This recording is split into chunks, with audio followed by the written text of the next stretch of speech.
What's up, Tigers? Welcome back to Tiger Sports Report Podcast. I'm Jane Stewart, your host. We are so glad to be back for the first episode of the school year. I'm joined alongside my co-host, Noah Manis. How are you doing today? I'm doing good. How are you, Jayden? I'm doing good. We're also joined alongside Daniel and Kimberly, and we're going to be talking some college football. First off, we're going to start with Oregon. They opened the season as number 3. Mm-hmm. They almost lost to Idaho. The fighting FCS school. The fighting potato wedge. And then they also almost lost to Boise State, which they're decent, but still, you should be beating them by at least like 3 possessions. Yeah. So, Daniel, we're going to start with you. Do you think they're still a playoff team, or do you think it's just unsalvageable at this point? Going off what they did against Idaho and Boise State, I'm having second guesses right now. Because if they can't stop like Boise State or Idaho, I don't think they're going to be able to stop like any good Big Ten teams. Yeah, like Ohio State, they played Exactly. And like even like mid Big Ten teams, I'm not even sure they can stop them. Now they have an offense. It's like I'm seeing it as a repeat of like 2017 Oklahoma, like those 3 years where Oklahoma had like all offense, no defense. I'm seeing a bit of that this year. Yeah, I agree. I feel like Dylan Gabriel is the same exact Dylan Gabriel we saw at Oklahoma. He's not very good under pressure, and then when he's under pressure, he doesn't perform the way the team needs him to perform. And I think they have a lot of, growing to do, and I think that they can definitely maybe get a playoff spot if they get it together after or this next week and the upcoming weeks. But right now, I think they need to just figure it out, especially Dylan Gabriel, because he can't just play like he's second-guessing himself all the time. He's had 2 pretty good games, but like what I saw with against Idaho specifically, they had no rushing. They had like 27 yards of rushing on like 2.7, like less than 3 yards per carry. If they want to get better, they need to improve their rushing. Yeah, and Gabriel has the legs, so he really just needs to be scrambling more and make the defense second-guess what he's going to do. But yeah, just to piggyback on y'all, I think, I agree with Dylan Gabriel's take there. I really think he needs to figure it out. I think he's scared. Yeah. Honestly, when he's out there, he's scared because it's just a different atmosphere in Oregon, and the team's just a different atmosphere. And beating teams like Boise State and Idaho by like a few scores or just by 3 points with Boise, it's not enough, I think, to reach the playoffs. If they're more consistent and beating teams by, let's say, 2 possessions, then I think they could. But right now, no. Yeah, cue like that one clip of the OSU quarterback from a couple of years ago. I with his hand shaking. Yes, with his hand shaking. I feel like that's Dylan Gabriel on the field. Oh, yeah. He's just scared, so that's my take on that. I feel like they can maybe make the playoffs, but it's not going to be a top 4 seed. There's no chance they're going to win the Big Ten. No. Like, I don't know if they play Nebraska, but Nebraska's playing well. I wouldn't be shocked if they could upset Oregon the way Oregon's playing. Because, they just are doing short passes, and you have to be moving the ball downfield some if you want to win these games, and they're just not doing that. So, if they do make it, I think they would be 10 through 12 seed. But I don't even know if they make it at this point. If they do, they'd probably lose first round because Gabriel in clutch games, he isn't the greatest sometimes. Check down Merchant.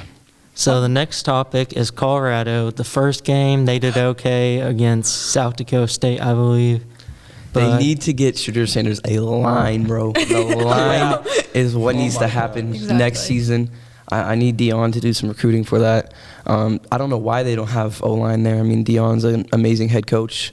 The recruiting there should be absolutely insane because who wouldn't want to be coached by Deion Sanders? But I think they're definitely not going to be a playoff team here. Definitely not. The Colorado was never expected to be a playoff team. No. Actually, no. That could be a take last year. This year, they could be expected a playoff team. But just from seeing them how they played against Nebraska, no. And Kimberly, what do you think about that? Like, yeah, like what you said, last year they were so overhyped. It was insane. Like, oh my God, Deion Sanders, they're winning it all. And I was like, you sure? Probably a fair take because, Deion is Deion. Yeah, so. but like at the same time, they were just like They're new. overestimating them. But I feel like they need a line. They need a line really bad. But at the same time, I feel like players don't want to go there because they have so many players lined up that are committing, like high school students, seniors, juniors committing there, that players are scared to commit there because they Won't get playing time. They won't get playing time. And so the good players are going somewhere else in fear of not getting playing time. And I think that's a big issue for them because of Deion. Not saying it's all his fault, but like. No, it's not. Yeah, you can't win football games without winning in the trenches. You need to win in the trenches to win the game. If you don't have either an O-line or D-line, you can't win in college or NFL. No question about that. But you can't win with just 2 star players. You need to have the entire team around you. You win with all 22. You don't win with just 1 or 2. Mm-hmm. Yeah, I mean, they had Dylan Raiola looking like prime college John Manziel out there. Dude, Dylan Raiola makes me so mad, bro. Why? The way he tries to act like Patrick Mahomes. And I know he has the same what quarterback coach is Patrick Mahomes, but you don't have to play like the same number, the headband, how he walks, talks, how he just presents himself is even just the like haircut. Patrick. Yeah, the haircut. It's just. I'm not saying it's like the worst thing, but I would say make an identity for yourself, not based on what other people do and how, don't idle yourself after that. But yeah, exactly. Like, just making yourself just look like him, like, you need to find your own person, and like copying Patrick Mahomes is going to make you play like Patrick Mahomes. And he's not a bad quarterback. No, he plays like Patrick Mahomes, but it's like knockoff. And I'm not surprised he plays like Patrick Mahomes because, again, he has the same quarterback coach. He runs just like him, passes just like him. And it's not a knock on him because he's a 5-star recruit. I mean, he's a really good quarterback, and I really think he could do something in the league, but he just needs to make an identity for himself. Not be like Jason Tatum. Yeah. Yeah. But with Colorado, I mean, I like Dan a lot, and we have to remember they only won 1 game. Like, they're like an FCS school 2 years ago. Yeah. Yeah. Mm-hmm. So, like, I think it's just going to take a few years, but I think he can make them into a bowl game team, maybe an 8-win team or something like that. If they want to become a college football playoff team or a bowl game team, they need to start recruiting in high school. Like, they haven't been recently because Deion Sanders is going all out in the transfer portal. Mm-hmm. I think he needs to do a lot more in the high school levels because those players develop over like 4 or 5 years. Well, that's all we have for you on this segment of college football. Thank you guys for joining me. Now the NFL segment. Right now, get $200 from TTCU Federal Credit Union when you open a new checking account with direct deposit. What would you buy with $200? Cars, race cars, my own apartment, 100 coloring books, and a puppy. Or maybe some groceries and a tank of gas. $200 for whatever works for you from TTCU, because life is better in balance.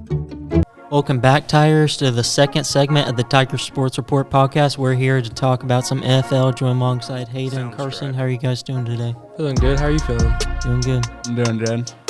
That's good. Okay, we're pretty busy week in the NFL. Kind of disappointing in some of the games, but pretty entertaining. We're going to start off with Ravens-Chiefs. The opener, that game made me pretty upset. But very disappointing. Hayden, we're going to start with you. What are your thoughts on that game? The game was pretty good, honestly. I don't have much complaints about the game, if I'm being honest. It was a fun watch no matter what. It's the first opening game of the season. It's always going to be fun to watch. I mean, unless they score 3-0, but it was a good watch. I would say the Ravens have some work to do with their offensive line help and getting more of the passing game involved. Mahomes looked like Mahomes. Obviously, he always starts off a little slow to begin the year. They don't really look that good during the regular season. But honestly, it was a pretty good game overall. I think it was a very disappointing game. I'm going to completely disagree with what you said. Again, it's just these are the two best teams in the AFC, in my opinion. Two of the top three. I think the Bengals are in there, but these are the two top three teams in the AFC, and they just looked sloppy. A lot of missed plays, a lot of plays that could have done better. Just a lot of plays that probably didn't go how they expect. I just think it looked sloppy, and then they just, I don't know. It's just week one, though. I mean, it's just week one. So, I mean, it'll develop. Like, they've been in practice for a while. They're coming off preseason games, but I just feel like they need to clean some things up. And then I think both the teams will be fine during the regular season, but they just need to figure it out going along in these next few weeks. Yeah. I don't know. I don't think Patrick Mahomes looked that good in the game. I think the Ravens defense was really playing well against them. Somewhat, kind of. I didn't think they were locking down the run game or like the passing game short, but I don't know. Lamar Jackson looked really good. The lines, the refs, absolute garbage. I don't know. Just they should have called calls on the Kansas City side more than they should have called on the Ravens side. I think both teams' lines were playing like crap. I think, but Jayden, what do you think? Yeah, Jawan Taylor was false starting like every play. Nothing's new. I don't want to say false starting. Was it more like a? It's the same thing as last year. He's just going early, early, just every single play. Every single play. Yeah, but I thought the Ravens, they were a bit sloppy at times, but I mean, they just need to fix the O-line. I feel like Lamar, he played pretty good other than that final drive. And I feel like they will make the Super Bowl, at least the AFC Championship game. They played really well. That's just I don't know. There's tough. There's some tough. That is a take. That I know you're biased towards that, Jayden, and that's completely fine. Because if I was a Ravens fan, I would be too. Because like they're really good. Yeah. But I feel like that's a very biased take there. There's a bunch of good teams over there in the AFC. AFC is AFC stuffed. is stuffed full of good teams. It's stacked, bro. They look a bit weaker this year, and that kind of leads in the next topic. The Bengals. They just lost in New England. They played horrible. I don't care that Higgins wasn't playing. It was terrible. Noah, what are your thoughts on that game? I don't think Higgins really had an impact or would have made much an impact. Jamar was not playing good. I feel like, honestly, I think Jamar's kind of holding back because he hasn't got his contract. I think he was a little sick that game. Or from the news. He got food poisoning. Yeah, from the news I heard he was sick that game. And Joe Burrow just wasn't looking good either. But Carson, what do you think? I think there's definitely two things. I think one of them is Jamar Chase not playing it really at his best, not playing under a contract. I don't think he wanted to play at his best. He's not under a contract. Also, that Bengals defense was atrocious. Even if I know the Patriots only scored like 13 points, but they were driving at almost every single drive, just walking all over the Bengals defense. I think it was just a massacre like over there. Even if it was a low-scoring game, I thought, from what I could tell, the Patriots were on the field the entire game. It felt like, and they just never came off. And then when they did, they were right back on. It was really a hard watch. I'm not a Bengals fan, but I like to see. You're them a win. fan of the Bengals. I like to see them win. So it was a hard watch, especially coming from a team like the Patriots. Just not a good reputation these last few years. It was really just tough. The Bengals are usually known for starting off slow, though, so they could pick it up. Yeah, they easily could pick it up. What did they start last year? 3. Yeah, they were like losing record. Yeah, it was bad. But honestly, the Bengals looked really bad. But like you said, they always start off slow. But Jamar Chase not being in practice for the past few weeks also probably had something to do with that too. Not getting his contract, also being sick. Joe Burrow not looking too good, I think. The Patriots defense came out and kind of just stopped them. Ramondre Stevenson ran all over the Bengals defense, up and down the field. That was bad. But I think the Bengals will start to pick it up. I think T did have some kind of impact from not being able to stretch the field for Jamar Chase and all the other receivers that they had. But I say give it time, honestly. I think with enough time, Bengals will get back into the step, get in the stride, and then they'll make the playoffs, I think. Yeah, I think at some point early in the season they're going to realize that they need to sign Jamar Chase, and they're going to find a way to extend Jamar Chase for. I wouldn't be surprised if he actually just wants to leave. A really big contract. I don't think they'll let him leave. No, they won't let him leave. But I feel like he wants to leave. But this might seem like a crazy take, but Joe Burrow, he almost looks like a system quarterback at times. Yeah. Throughout his whole career, even college, he's always had two dominant receivers. He had Justin Jefferson, Chase in college. His rookie year, he didn't do very good because he didn't have anyone. He also got injured. Then he gets Higgins and Chase. They do good. And then when one of them's hurt, he looks down. So, The Bengals, they just did not look good at all.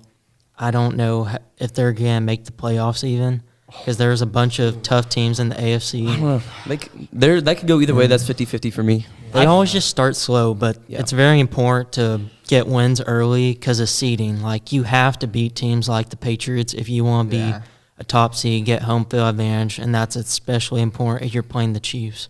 Yeah. Which that's just really going to hurt them in the long run. I want to go off that system quarterback take just a little bit, because I feel like you can make a case for that off every quarterback in the NFL, right? Like, every good quarterback has their main target. I don't know. Has their big wide someone receiver like I don't know, because Patrick Mahomes, he's always had Travis Kelce. Lamar's only had Flowers. Always had Travis Kelce. Every good quarterback has always had that main, like that. Not Aaron Rodgers. Guy.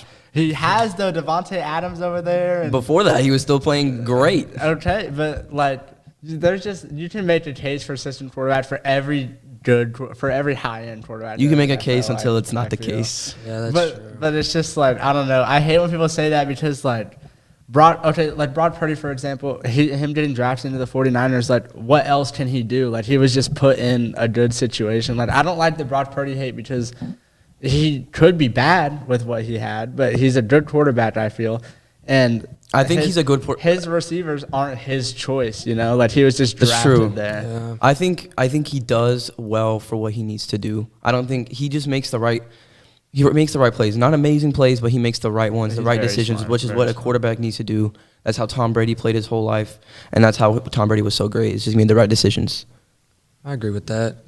With the Bengals not making the playoffs, I can agree with that, honestly. I could see that happening. There's a bunch of good teams coming out this year. The Colts didn't even look that bad, and they barely missed it last year. The Colts look great. The Colts, Texans, and Jaguars, all three of them look better than the Bengals. Nobody was hating on the Colts. The Jags, they look like the Jags, you know. Yeah. Well, I thought they were good. Just a very mid. Like, the Jags are always like, they're good this week, but once you see them in a few weeks take a tough loss, you're gonna be like, that was really bad. I just feel like they like that every year for the Trevor Lawrence era. That's how they've been, just a very mid team.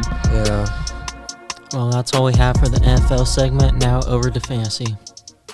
Recently, you've had to put your life on hold, and we're with you in this. At Ascension St. John, we're now open for appointments, and we are fully prepared for your safety in our care. As we open our doors again, our doctors, nurses, and care teams will continue to wear personal protective equipment. We've taken even more steps to clean and stringently disinfect all areas. We will maintain distancing in our waiting rooms, and will continue to limit visitors. And we will still screen all staff to protect their health and yours. Our emergency rooms are here 24/7. Please do not delay care. We're still delivering babies and performing surgeries. And we're open for your appointments, from specialists and surgical care to routine care and health screenings. Ask us about virtual visits. Ascension St. John continues to care for you, as we have been for almost a century. Thank you for trusting us. Welcome back to the third segment of the Tiger Sports Report podcast. We're going to be talking about some fantasy football, and for those of you that don't know, it's basically just point system, just a game based off the NFL games. You get 6 points for a touchdown, just like the NFL. Most leagues, it's a point per catch, a point per 10 yards, and so on. So just basically like that. But Noah, we're going to start with you. Who do you think the breakout player is going to be for fantasy this year? Anthony Richardson. I really think he's going to play well. I mean, he played well last year, but he got injured. But I think my downside for him is that the way he plays is very risky, and that could really ruin your squad. I mean, he plays like a mini Josh Allen, kind of really reckless, but the recklessness will sometimes get you that huge reward with the risk. And I really think that's what makes him a great player. Is Anthony Richardson just always taking the risk and trying to get the reward, and it really works sometimes for him, and just the injuries could really stack up for him. Eli, what do you think? My breakout player is actually a teammate of Anthony Richardson, and that's Adonai Mitchell. I was also thinking Alec Pierce, too. Alec Pierce as well, but Adonai Mitchell actually had more targets that game, and I think his upside is crazy. Anthony Richardson likes to air it out deep. Adonai Mitchell is fast, shifty, and I think he could be very explosive in that offense, especially on play actions because they run it so much. Yeah. They can throw it deep. I like both your takes. I like Anthony Richardson. I like Adonai Mitchell. Honestly, Chris Godwin, He's moving back to the slot. Every time he's been in the slot his entire career, he's always finished as a top 15 fantasy wide receiver. Personally, I drafted him this year because of that reason. 22 points for me, and I'm only down by 10 so far. Baker looked great, so. He did look really really He good. was like an MVP almost out there. Yeah, he was Yeah. great. Really Best good. quarterback this week. Yep. Yeah. I'd say mine is Jamison Williams. I've been a fan of him ever since he came out of college, and he just hasn't been able to be healthy. Finally had a healthy offseason, and he balled out last night against the Rams. If they didn't have him, who knows if they would have won the game. He had over 100 yards, a touchdown. He's a very good deep threat. Amon-Ra and him complement each other pretty well. Amon-Ra is just that yards after catch guy, and then Jamison's that deep threat. I really like Jamison being a really good Lions offense, the number 2 option. And the next question I have for you guys is, who do you think is going to disappoint this year in fantasy? This year in fantasy disappoint. There's so many top upside players that you could have.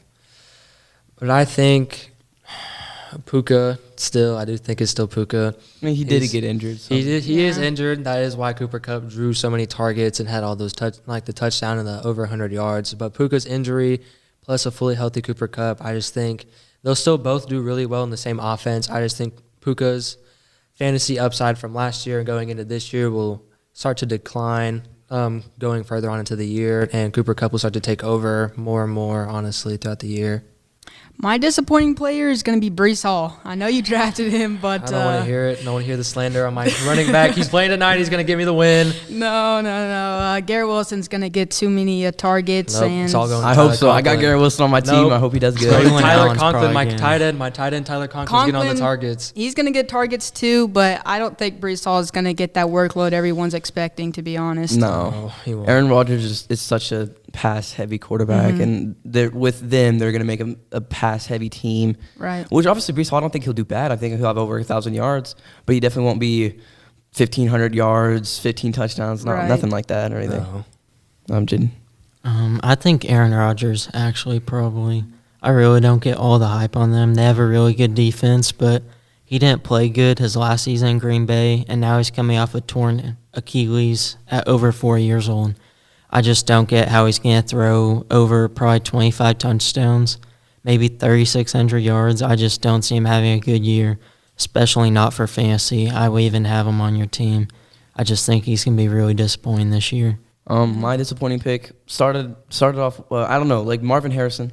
This week he started off really bad. Yeah. I don't know if that was just how the play calling was working. I mean, he got targets. I don't think he was just, he was just missing his targets. And I really think that Marvin Harrison could become better as the later the season goes on. But right now, he's really disappointing to me and from what I've seen.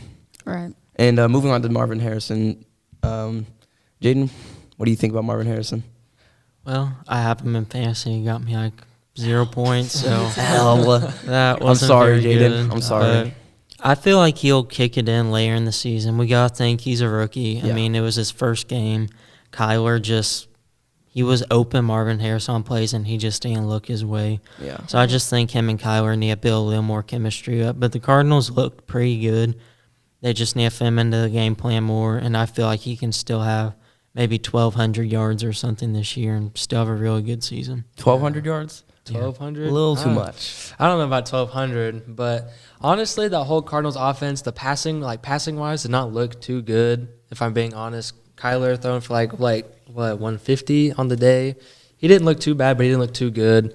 But Marvin Harrison, I've been saying this ever since he was going in like the second to third round. I am not drafting that in a rookie in the third round. No, I do not. That's all upside at that point. There's like the ceiling is all the way down at the bottom. The upside's all the way to the ceiling. But I didn't want Marvin Harrison.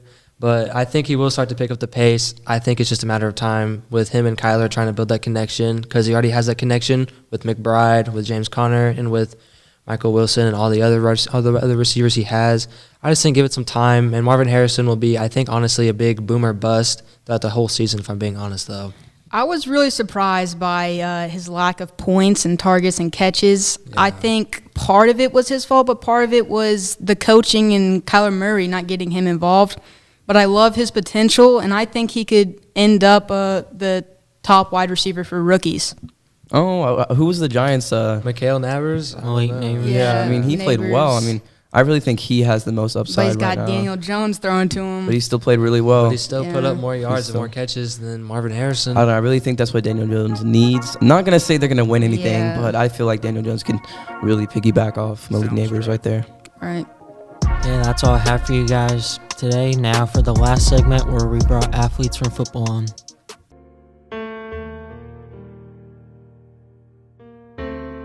For families who like to build their wealth while staying liquid, we have flexible rate CDs to keep your funds working hard, even when you're not. First National Bank of Broken Arrow. The right balance. Welcome back, Tigers, to the final segment of the TSR podcast. We are joined alongside Kole, Lamont, and Jeramiah Ssettimba. How are you guys doing today? Pretty good. Doing pretty good today. Okay, the first question I have for you guys is, what are you looking to improve on most this week against Mustang? I'd say just staying poised throughout the game and staying humble and starting the game strong and finishing the game strong. Yeah, just a bit on what he said. Just starting the game faster. Came out kind of slow this week, so just playing all 4 quarters. And my question is, how have your coordinators helped you push you to be better and elevate your game? I mean, they just put us in really great situations with great play calls, so they just set us up for wins. Yeah, like to piggyback off of what he said, just practice, putting us in the positions to make it easier for us in games. Okay, and what helps you guys get focused on game day? Music and just kind of being alone for a little bit, just kind of getting my mind in the right state. Yeah, definitely music. I'm a big music guy on game day. Yeah, get myself hyped up and calm myself down. All right, and what team are y'all looking forward to play this most this year? I'm definitely looking forward to play Union. That's a school I came from, got a lot of friends, so definitely ready to play them. I'll probably say Owasso. They were probably ranked the best right now with their record, and I want to play the best, so definitely them. Okay, and how did playing at Union kind of like help you over here? Like, does it help with the play calling or something? Was it very hard changing systems? It was kind of hard changing systems because I had to learn the signals, learn the offense, but I think it definitely helped me a little bit. Okay, and now we have a game for you guys. We're going to ask who's most likely to off the football team. Noah, you want to start? All right. Who is the dynamic duo? I would say offense, me and Octavian, and then defense, probably Kole and Josie. Would you agree, Kole? I'd probably agree with that. All right. Who's the best singer? Ricky. Yeah, I'd have to go with Ricky. He's the only one that has singing time. Who has the best hair? Ooh, best hair? Maybe Parker? I don't even know. Everyone kind of has the same hairstyle now. Yeah, probably like Parker or somebody, I don't know. All right. Who's the funniest? Josie's pretty funny. Josie is really funny. So I'd probably add Josie. I got you. Who's most likely to be late, whether that's practice, the game, just anything? Tayshawn. Octavian. Why is that? They're just always late. I got you. Who's the best leader?